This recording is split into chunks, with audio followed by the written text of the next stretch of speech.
Ja, te, recimo situacije oziroma zgodbe iz teh situacij, ki smo jim priča, ne samo seveda danes, tukaj gre za neki nabor, ki se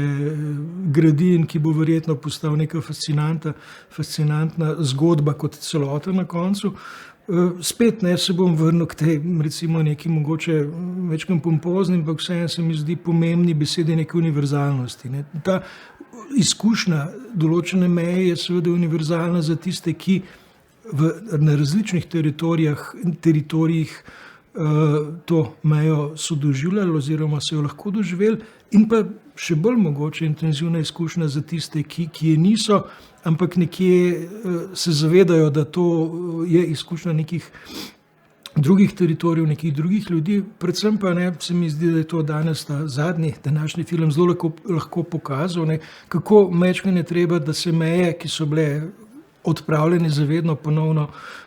zaprejo oziroma da postanejo spet dejanskost, ne. In tukaj seveda se na to navezuje tudi begunske zgodbe in vrsto nekih izkušenj,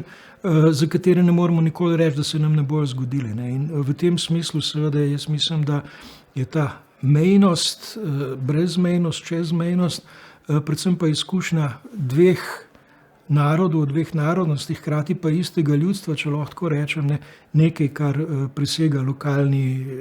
kontekst in je absolutno nekaj, kar je pomembno za marsikoga.